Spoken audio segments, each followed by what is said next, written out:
네, 매주 수요일 이 시간에 만나는 코너입니다. 의사와 기자가 만났을 때 의기투합. 최명기 정신과 전문의 그리고 고재열 시사인 기자 나오셨습니다. 어서 오십시오. 네. 안녕하십니까. 자, 오늘은 이분들 얘기를 나눠봤으면 좋겠습니다. 먼저 오늘까지도 논란이 계속 진행 중이죠. 배우 유아인 씨와 SNS에 대한 얘기를 갖고 시작을 해보죠. 지난 18일에 본인을 언급한 한 네티즌 글에 대해서 유아인 씨가 직접 댓글을 달면서 설전이 시작됐는데 혹시 모르시는 청취자분들을 위해서 간단하게 말씀을 드리면요. 트위터에서 한 네티즌이 유아인은 그냥 한 20m 정도 떨어져서 보기엔 좋은 사람일 것 같다. 친구로 지내려면 조금 힘들 것 같음. 막 냉장고 열다가도 채소 칸에 뭐 애호박 하나 덜렁 들어있으면 가만히 들여다보다가 갑자기 나한테 혼자라는 건 뭘까 하고 코 찡긋할 것 같음이라고 글을 올렸거든요. 그랬더니 유아인 씨가 애호박으로 맞아 봤음? 코 찡긋 뭐 이런 댓글도 달고 그러다 보니까 뭐 네티즌들이 이 표현이 여성 혐오에 대한 발언이라고 그러고 뭐 논란이 막 한참 이어져서 결국 막 시끄럽게 그 일이 번졌는데 자 우선 최 원장님 일단 이 대화 어떻게 보세요? 그러니까 이게 일단은 요 처음에 애호박 하나 덜렁이라고 하는 거는 그냥 어떤 그 나름대로 유아인 씨에 대해서 저는 동정적인 공감하는 부분도 많았다고 생각이 돼요. 그러니까 약간은 이게 유아인 씨가 지금 굉장히 어려운 입장이거든요. 본인이 이제 군대에서 나름대로 군인으로서 잘 모든 기간을 마치려고 노력했음에도 불구하고 본인의 입장에서도 힘들게 그만두게 됐는데 그 이후에 일종의 약간의 자숙의 기간으로 작품도 하지 않고 어느 정도 기간을 가지게 될 수 있는 거고 당장 작품을 할 수 없는 거고 본인은 굉장히 힘든 거고 그렇기 때문에 겉으로 볼 때는 유아인 씨가 굉장히 튀어 보이고 그렇지만 속으로 볼 때는 외로움이 있을 수 있는 것 같다라고 굉장히 좋게 해석할 수도 있는 어떤 글이었는데 유아인 씨는 거기에서 요 애호박이라는 거에 대해서 굉장히 뭔가 그 마음에 들지 않았던 것 같아요. 그러니까요. 유아인 씨의 개인적인 부분이고 그러다가 보니까 이 애호박이라는 거에 대해서 또 그냥 있는 대로 채소 애호박으로 생각하면 되는데 그거를 하나의 상징으로 생각하다가 보니까 계속 그게 또 여성 혐오에 대한 발언이라고 얘기가 되면서 유아인 씨가 빠져나오기가 너무너무 힘들어지게 된 상황이 되어버린 것 같아요. 그러게 말입니다. 근데 저는 좀 그렇게 생각합니다. 이게 이 SNS 상황에서 둘 간의 대화이면서 이게 또 다른 사람들이 지켜보고 있는 방백이잖아요. 그렇죠. 그런데 그 성격에서 둘 간의 대화라고 좀 몰입한 것 같아요. 그래서 여기에 이제 애호박으로 맞아봤으면 코 찡긋 이렇게 한 거는 이제 거기에서 위협하려거나 아니면 뭐 폭력에 대한 행사 의도를 드러낸 것이 아니라 그냥 그런 편에 대해서 자기도 그냥 애교 있게 웃자 뭐 이런 그렇게 한 건데 그걸 지켜본 사람들이 이것에 대해서 이제 그런 해석을 내린 거죠. 그러면 그것에 대해서 이제 받아들일 때 나는 이런 의도였으니까 그건 당신들의 오해다라고 이제 좀 생각을 하고 있겠죠. 그렇지만 또 사람들은 이게 지금 한국 사회의 어떤 그 패턴화된 아주 그리고 버릇이 된 그런 이제 잘못된 표현이다. 또 이제 지적을 하는 그런 지점에서 본인이 이런 의도였다라는 걸 이렇게 이제 좀 억울함을 드러내다가 그게 이게 적극적으로 너무 좀 어떻게 보면 적극적으로 소통을 하다가 그게 좀 문제가 된 것이겠죠. 일부 전문가가 이 방송에서 그 얘기를 했던 것 같은데 유아인 씨 이런 상황을 보고선 현재 상태가 경조증일 수 있다 이런 얘기를 했다고 그러는데요. 경조증이 뭡니까? 이제 경조증은 조증의 약한 상태다. 그래서 정한 조증이라는 의미인데요. 조증은 이제 몇 가지의 증세가 있는데 첫 번째로 조증이 되면 되게 자신감이 많아집니다. 뭐든지 내가 하면 다 될 것 같아요. 그런 다음에 조증이 되면 돈도 무지 많이 써요. 그렇기 때문에 뭐 1,200만 원 많이 쓰는 게 아니라 거의 신용 불량자가 될 정도로 많이 씁니다. 그런 다음에 내가 하면 다 될 것 같으니까 멀쩡하게 중견사업가 분 중에서도 진짜 조증 걸리고 나서 갑자기 뭐 금강 패러 간다, 뭐 고물성 한다거나 전 재산을 날리게 되는 경우도 많고요. 그러면서 말도 무지 많아집니다. 혼자서 그냥 한두 시간 얘기하는 건 기본이에요. 그리고 그거를 맞게 되면 되게 화도 많이 나고요. 그러면서 잠을 2-3시간만 자도 거뜬합니다. 본인의 입장에서는. 그래요? 네. 그런 다음에 옷을 입는 거나 뭐 헤어라든가 몸매모세라든가 그런 점도 굉장히 그 평소와 다르게 되고요. 예. 남이 보기에는 좀 이상하게 여기지만 본인의 입장에서는 괜찮다고 생각을 하게 되고요. 예. 그렇기 때문에 성실하던 가장이나 아내가 조증일 때 뭐 바람을 피우거나 그런 경우도 있습니다. 성적인 문제도 발생합니다. 그래서 제가 얘기하는 게 이제 조증이고요. 예. 경조증은 그러니까 이 정도 조증 상태가 되면 굉장히 적극적인 치료를 요하겠지요. 예. 그런데 문제는 어느 하루만 이러면 조증이 아닙니다. 이게 6개월에서 8개월을 쭉 갑니다. 아, 그래요? 네. 그 사람이 살 수가 있나요, 그게? 그래도 본인은 행복한데요. 주위 가족들은 진짜 불행하지요. 예, 그렇겠네요. 네. 그런데 이 조증보다는 약해서 남들이 보기엔 6개월에서 8개월 정도 저 사람 미친 듯이 일을 하는 것 같아. 네. 어쩜 저렇게 항상 기분이 좋을 수가 있지? 예. 그런 경우가 되게 되고요. 그래서 약간 조증보다 약한 경우를 경조증이라고 합니다. 그런데 저는 그 유아인 씨가 예. SNS에 올린 글 몇 개 보고 예. 의사라는 분이 진찰도 하지 않으면서 병명을 그렇게 규정을 내리는 거는 저는 그건 전문가답지 예. 않은 그런 것 같고요. 그러니까요. 만약 우리가 이를테면 박근혜 전 대통령이나 예. 트럼프에 대해서 정치과 전문가 그런 정도는 할 수 있어요. 왜냐하면 우리가 그분에 대해서 많은 정보를 일단 정보를 갖고 봤으니까. 있고. 그러니까 직접 만나보지 않아도 예. 거기에 대해서 분석을 할 수 있지만 트위터에 올린 단편적인 글 몇 고 병명까지 이렇게 얘기하는 거는 저는 전문의답지 않은 그런 행보라고 보고, 그리고 이 유아인 사건에서 계속 관심종자라는 표현이 등장해요. 네. 그래서 뭐 여기에 이제 비판을 했던 그 연습생 한서 씨에 대해서도 뭐 관심종자 예. 그런 얘기가 드는데, 저는 이 정신과 전문의에 대해서 제가 진단을 내리자면 이분은 관심종자라고 진단을 내리겠습니다. 아니, 한서희 씨 가수 연습생인데 그 한서희 씨 얘기 나온 김에 네. 유아인 씨의 과거 SNS 글까지 다 이제 끄집어내서 비하하고 나서면서 막 논란이 더 커졌는데, 여기는 또 뭐 최근에 대마초 피워서 징역형을 선고받았던 전력이 있더라고요. 근데 예. 이렇게 대개 문제를 일으키면은 연예인들이 좀 자숙하고 조용히 사람들 기억에서 사라지기까지 좀 기다리는 예. 그 경향인데. 근데 아니 왜 사람이 문어도 아닌데 예. 왜 자숙을 하는지. 그러니까 연습생이잖아요. 예. 그러니까 우리가 이 사람에게 이 사람이 사회적인 어떤 의견을 드러낼 때 이 네. 사람은 어느 정도의 숙성된 예. 의견을 드러낼까 감안하고 볼 수 있지 않습니까? 예. 그러니까 그냥 연습생 또래 나이에는 저 정도 그냥 생각 정도를 가지고 있구나. 그 정도 볼 수 있는 사람이에요. 그러니까 어떤 이분이 여성학계 권위자인데 그런 정도 표현을 해서 이런 본인의 어떤 여성에 대한 인권을 주장하면서 오히려 성소수자 인권은 전혀 무시하는 저런 태도는 문제가 있다. 그런데 예. 그 발화하는 당사자가 여성학계 권위자 정도가 되면은 그걸 가지고 우리나라의 여성 운동은 이 정도밖에 되지 않느냐 문제제기를 할 수 있겠지만, 그냥 이런 연습생 정도의 어린 이 여학생이 이 정도 얘기를 하면 지금 이게 그냥 잘못된 여성 그 문제의식의 단면을 보여주는 정도다라고만 보면 될 것 같은데, 네. 그것에 대해서 어떻게 보면은 진정한 관심종자는 그걸 중계방송하고 있는 언론이고요. 예. 네, 그 언론들 보도 태도들을 보면은 지금 한서희 씨에 대해서 마녀사냥을 하고 있어요. 아주 그냥 정말 연습생, 우리가 성숙된 의견을 가지고 정말 그리고 맞는 얘기만 할 위치에 있는 사람이 아니잖아요. 예. 대학 교수가 아니라 수강생이잖아요. 예. 그런 입장의 사람이 할 수 있는 얘기인데, 지금 이제 유아인 씨에 대한 관심에서 이 사람한테 온다고 생각하니까 신나게 마녀사냥을 할 수 있는 거예요. 그러면 과거에 그런 뭐 이런 걸로 처벌받았던 사람은 사회적 발언을 전혀 할 수 없거나 그런 거 아니지 않습니까? 네. 네. 알겠습니다.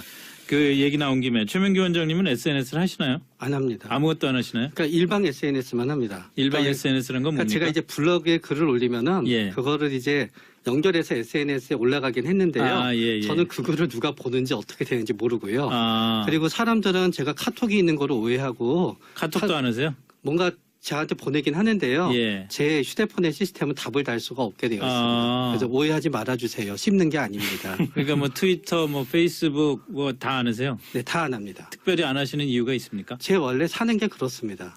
사는 게 저는 그렇다고 그러지 일년에- 마시고. 진짜입니다. 저는 1년에 결혼식장도 한 번 갑니다. 아, 그래요? 그리고 장례식장도 굉장히 한 번 가고요. 예. 거의 모임에 안 갑니다. 그래서 보통 저같이 그냥 이렇게 사는 사람은 SNS도 거의 안 하고요.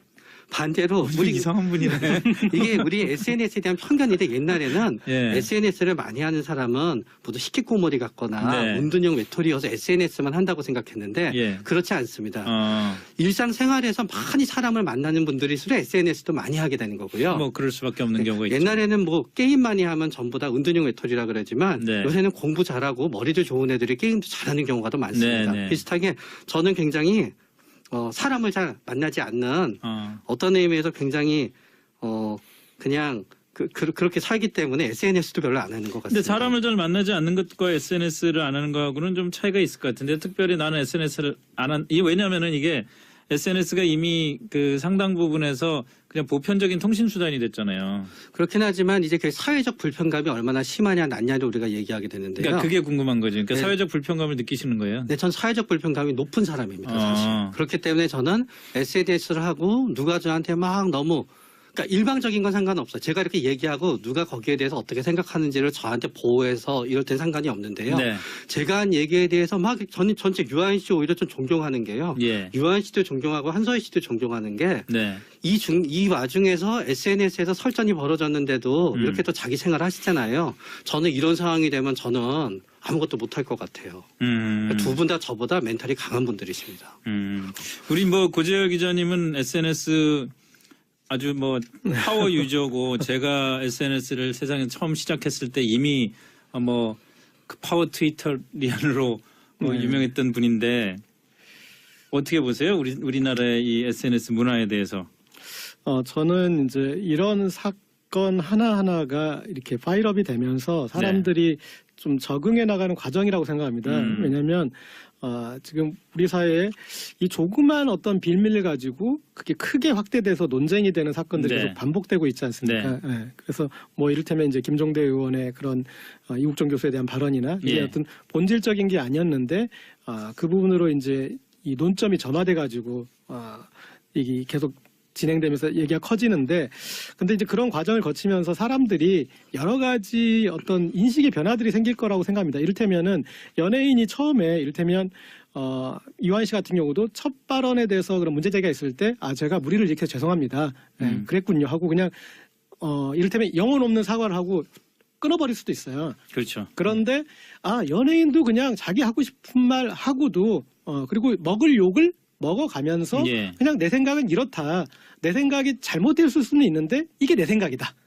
이렇게 해서 사람들이 그냥 다양한 어떤 발언권을 갖게 되는구나 하고 이제 이게 축적되면은 그런 데 대해서 좀 용인이 될 것 같습니다. 지금은 모두가 맞는 생각을 해야 돼. 모두가 맞는 말을 해야 돼. 또 한편에서는 어떤 그런 파시즘적인 그런 어떤 의견의 일치를 지금 구하고 있지 않습니까? 그런데 거기에서 좀 다양성을 훈련하는 과정이라고 좀 보고 싶습니다. 그렇게 뭐 발전해 나갈 수 있다면요, 뭐 고마운 일이죠.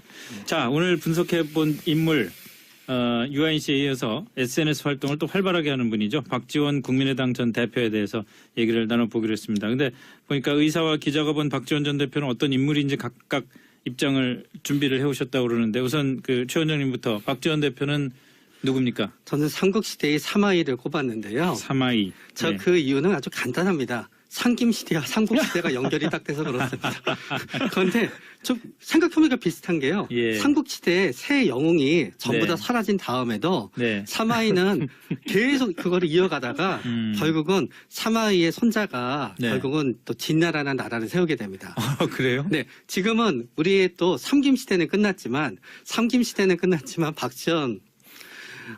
박지원 의원께서는 쭉 이렇게 박지원 전 대표께서 이어가고 계시잖아요. 그러니까 저는 문득 거기에서 사마이가 생각이 났었고요. 이거 뭐 최 원장님 얘기 들으면은 박지원 의원이 내년 지방선거나 국민의당의 진로와 관련해서 굉장히 기분 좋아하시겠네요. 그런 다음에 제가 기분 나쁘게 해드리겠습니다. 그래요? 지략이라는 의미. 전략가라는 의미도 굉장히 사마이랑 잘 통하는 점이 있습니다. 그렇죠. 그런데 사실은 사마이를 생각하기 전에 또 한 사람이 생각한 것도 있었는데요.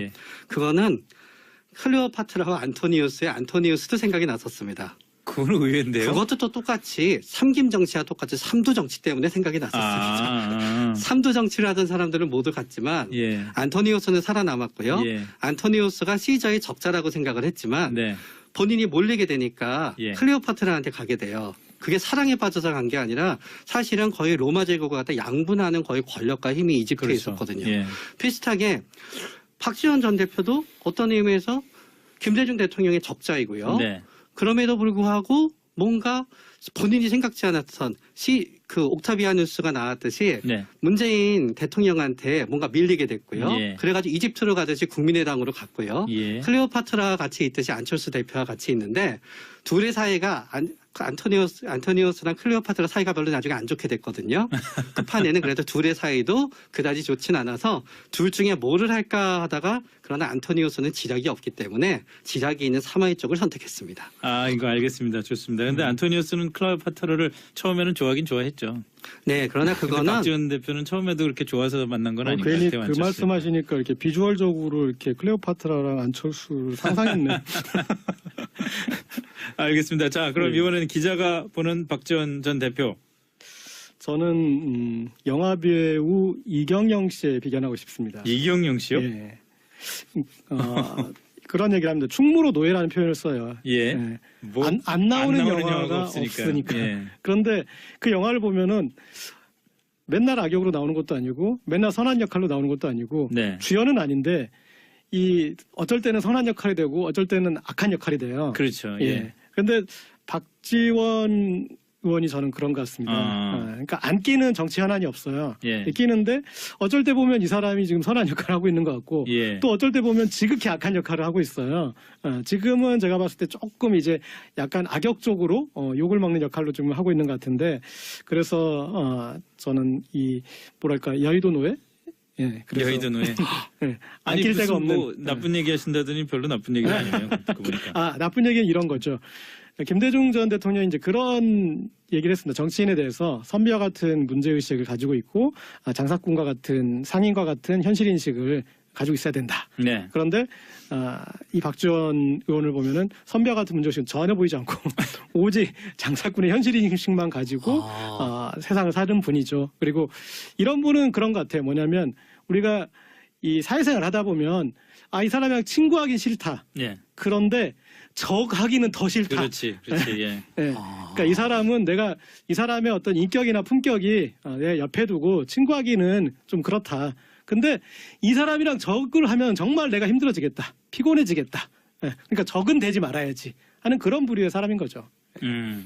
그것도 별로 기분 나쁜 얘기 아닐 것 같아요. 뭐 계속 어떻게 하면 더 기분 나쁘게 해드릴 수 있을까? 박지원 전 대표의 예를 들어서 화법 또는 네. 스타일 이런 거를 한번 분석해 보면 어떠신 것 같으십니까? 굉장히 신사적인 것처럼 하면서 네. 일종의 팩트 폭력으로 상대방을 갖다 제압하거든요. 네. 그러니까 굉장히 굉장히 교묘한 스타일이지요. 그런데 저도 딱 한 번 그냥 뵀었어요. 네. 그 방송국에서 기다리시는데 인상적이었던 게 뭔가 하면은 방송하기 전에 이렇게 기다리면은 국회의원분들이 한 번도 거기 있는 분들한테 명함을 주지를 않습니다. 그냥 이렇게 서로 악수를 그래요? 하잖아요. 대부분의 그러네. 분들이 전 명함이 두고 왔습니다. 그냥 그래요. 그런데 다 알지요. 그냥 저는 전화 오기 귀찮아서 명함을 안 주고요. 그럼 좀 이따 보좌관이 줍니다. 네. 자기 걸 주거나. 그런데 어쨌든 거기 휴대폰 번호는 없었음에도 불구하고 네. 한 번도 저를 본 적이 없었는데 네. 한 번 먼저 압수를 하자고 한 다음에 네. 박지원입니다 하면서 마치 진짜 본인을 소개하는 듯이 제가 본인을 갖다 모를 수도 있다는 전제를 까는 듯이 하면서 예. 본인 명함을 주시더라고요. 예. 그거는 굉장히 인상적이었어요. 그래서 굉장히 점잖아 보이지요. 네. 그렇기 때문에 저는 어떤 의미에서 그 얘기를 어떤 분한테 했더니 누가 그러더라고요. 너도 혹해서 넘어간 거야. 그러는 경우도 있었지만 저는 그래도 그거 굉장히 어렵고요. 그런 다음에 저는 박지원 전 대표가 굉장히 여러 가지로 정책적으로 여러 가지 모습을 보이지만 일관된 모습은 딱 두 가지 있다고 네. 생각이 돼요. 그리고 그 두 가지를 지키는 게 아마 이분이 그래도 다른 여러 가지를 변모하면서도 정치 인생을 하게 되는 건데요.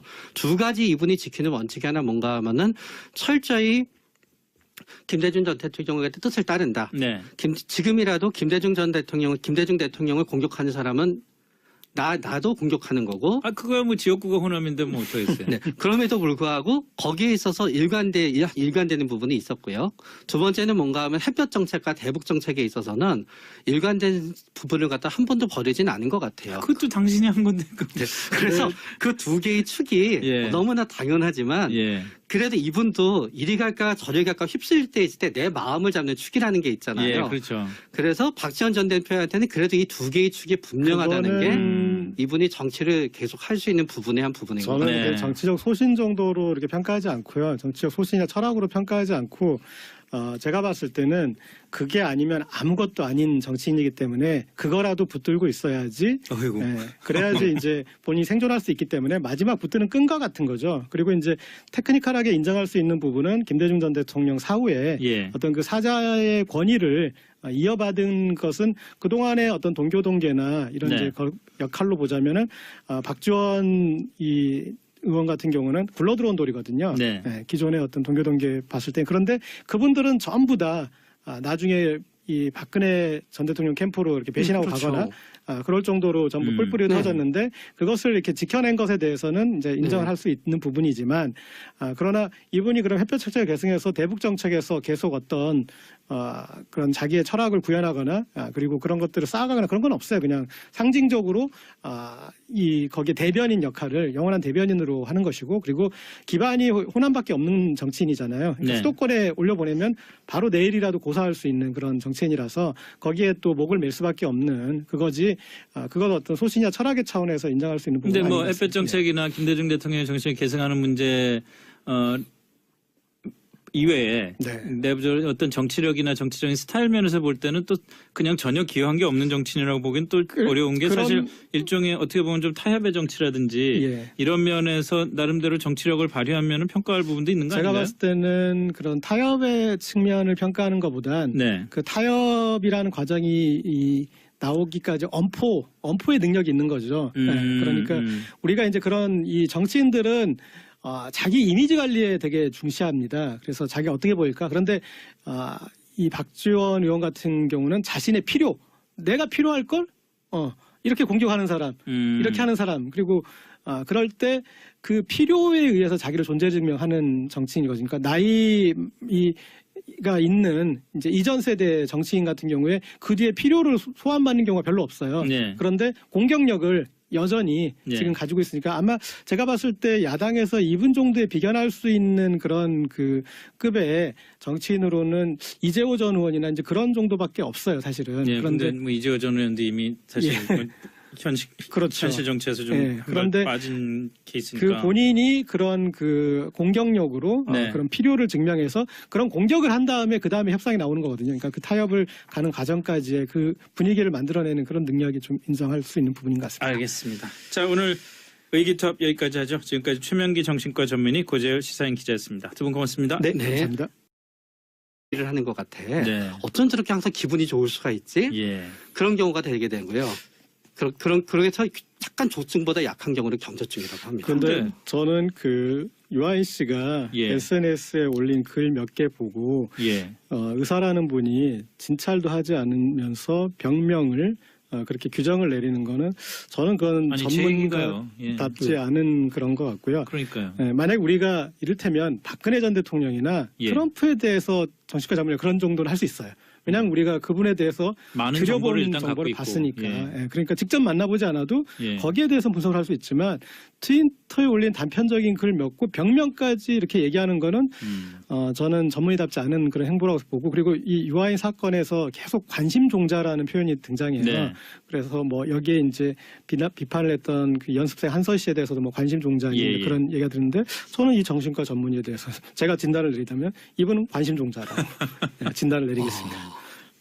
아니, 한서희 씨 가수 연습생인데 그 한서희 씨 얘기 나온 김에 네. 유한 씨의 과거 SNS 글까지 다 이제 끄집어내서 비하하고 나서면서 막 논란이 더 커졌는데 여기는 또 뭐 최근에 대마초 피워서 징역형을 선고받았던 전력이 있더라고요. 근데 예. 이렇게 대개 문제를 일으키면은 연예인들이 좀 자숙하고 조용히 사람들.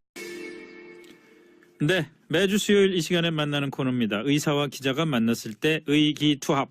최명기 정신과 전문의 그리고 고재열 시사인 기자 나오셨습니다. 어서 오십시오. 네. 네. 안녕하십니까. 자, 오늘은 이분들 얘기를 나눠봤으면 좋겠습니다. 먼저 오늘까지도 논란이 계속 진행 중이죠. 배우 유아인 씨와 SNS에 대한 얘기를 갖고 시작을 해보죠. 지난 18일에 본인을 언급한 한 네티즌 글에 대해서 유아인 씨가 직접 댓글을 달면서 설전이 시작됐는데 혹시 모르시는 청취자분들을 위해서 간단하게 말씀을 드리면요. 트위터에서 한 네티즌이 UI는 그냥 한 20m 정도 떨어져서 보기엔 좋은 사람일 것 같다. 친구로 지내려면 조금 힘들 것 같음. 막 냉장고 열다가도 채소 칸에 뭐 애호박 하나 덜렁 들어있으면 가만히 들여다보다가 갑자기 나한테 혼자라는 건 뭘까 하고 코 찡긋할 것 같음이라고 글을 올렸거든요. 그랬더니 유아인 씨가 애호박으로 맞아 봤음? 코 찡긋 뭐 이런 댓글도 달고 그러다 보니까 뭐 네티즌들이 이 표현이 여성 혐오에 대한 발언이라고 그러고 뭐 논란이 막 한참 이어져서 결국 막 시끄럽게 그 일이 번졌는데 자 우선 최 원장님 일단 이 대화 어떻게 보세요? 그러니까 이게 일단은 요 처음에 애호박 하나 덜렁이라고 하는 거는 그냥 이게 또 다른 사람들이 지켜보고 있는 방백이잖아요. 그렇죠. 네, 그런데 그 성격에서 둘 간의 대화라고 좀 몰입한 것 같아요. 그래서 여기에 이제 애호박으로 맞아봤으면 코 찡긋 이렇게 한 거는 이제 거기에서 위협하려거나 아니면 뭐 폭력에 대한 행사 의도를 드러낸 것이 아니라 그냥 그런 편에 대해서 자기도 그냥 애교 있게 웃자 뭐 이런 그렇게 한 건데 그걸 지켜본 사람들이 이것에 대해서 이제 그런 해석을 내린 거죠. 그러면 그것에 대해서 이제 받아들일 때 나는 이런 의도였으니까 그건 당신들의 오해다라고 이제 좀 생각을 하고 있겠죠. 그렇지만 또 사람들은 이게 지금 한국 사회의 어떤 그 패턴화된 아주 그리고 버릇이 된 그런 이제 잘못된 표현이다. 또 이제 지적을 하는 그런 지점에서 본인이 이런 의도였다라는 걸 이렇게 이제 좀 억울함을 드러내다가 그게 이게 적극적으로 너무 좀 어떻게 보면 적극적으로 소통을 하다가 그게 좀 문제가 된 것이겠죠. 일부 전문가가 이 방송에서 그 얘기를 했던 것 같은데 유아인 씨 이런 상황을 보고선 현재 상태가 경조증일 수 있다 이런 얘기를 했다고 그러는데요. 경조증이 뭡니까? 이제 경조증은 조증에 약한 상태다. 그래서 정한 조증이라는 의미인데요. 조증은 이제 몇 가지의 증세가 있는데 첫 번째로 조증이 되면 되게 자신감이 많아요. 그냥 어떤 나름대로 유아인 씨에 대해서 저는 동정적인 공감하는 부분도 많았다고 생각이 돼요. 그러니까 약간은 이게 유아인 씨가 지금 굉장히 어려운 입장이거든요. 본인이 이제 군대에서 나름대로 군인으로서 잘 모든 기간을 마치려고 노력했음에도 불구하고 본인의 입장에서도 힘들게 그만두게 됐는데 그 이후에 일종의 약간의 자숙의 기간으로 작품도 하지 않고 어느 정도 기간을 가지게 될 수 있는 거고 당장 작품을 할 수 없는 거고 본인은 굉장히 힘든 거고 그렇기 때문에 겉으로 볼 때는 유아인 씨가 굉장히 튀어 보이고 그렇지만 속으로 볼 때는 외로움이 있을 수 있는 것 같다라고 굉장히 좋게 해석할 수도 있는 어떤 글이었는데 유아인 씨는 거기에서 요 애호박이라는 거에 대해서 굉장히 뭔가 그 마음에 들지 않았던 것 같아요. 그러니까요. 유아인 씨의 개인적인 부분이고 그러다가 보니까 이 애호박이라는 거에 대해서 또 그냥 있는 대로 채소 애호박으로 생각하면 되는데 그거를 하나의 상징으로 생각하다가 보니까 계속 그게 또 여성 혐오에 대한 발언이라고 얘기가 되면서 유아인 씨가 빠져나오기가 너무너무 힘들어지게 된 상황이 되어버린 것 같아요. 그러게 말입니다. 근데 저는 좀 그렇게 생각합니다. 이게 이 SNS 상황에서 둘 간의 대화이면서 뭐든지 내가 하면 다 될 것 같아요. 그런 다음에 조증이 되면 돈도 무지 많이 써요. 그렇기 때문에 뭐 200만 원 많이 쓰는 게 아니라 거의 신용 불량자가 될 정도로 많이 씁니다. 그런 다음에 내가 하면 다 될 것 같으니까 멀쩡하게 중견 사업가분 중에서도 진짜 조증 걸리고 나서 갑자기 뭐 금강 패러 간다, 뭐 보물섬 한다거나 또 전 재산을 날리게 되는 경우도 많고요. 그러면서 말도 무지 많아집니다. 혼자서 그냥 한두 시간 얘기하는 건 기본이에요. 그리고 그거를 맡게 되면 되게 화도 많이 나고요. 그러면서 잠을 2-3시간만 자도 거뜬합니다. 본인의 입장에서는. 그래요? 네. 그런 다음에 옷을 입는 거나 뭐 헤어라든가 몸매모세라든가 그런 점도 굉장히 그 평소와 다르게 되고요. 남이 보기에는 좀 이상하게 여기지만 본인의 입장에서는 괜찮다고 생각을 하게 되고요. 그렇기 때문에 성실하던 가장이나 아내가 조증일 때 뭐 바람을 피우거나 그런 경우도 있습니다. 성적인 문제도 발생합니다. 그래서 제가 얘기하는 게 이제 조증이고요. 경조증은 그러니까 이 정도 조증 상태가 되면 굉장히 적극적인 치료를 요하겠지요. 그런데 문제는 어느 하루만 이러면 조증이 아닙니다. 이게 6개월에서 8개월을 쭉 갑니다. 그래요? 네. 그 사람이 살 수가 있나요, 그게? 그래도 본인은 행복한데요. 주위 가족들은 진짜 불행하지요. 그렇겠네요. 네. 그런데 이 조증보다는 약해서 남들이 보기엔 6개월에서 8개월 정도 저 사람 미친 듯이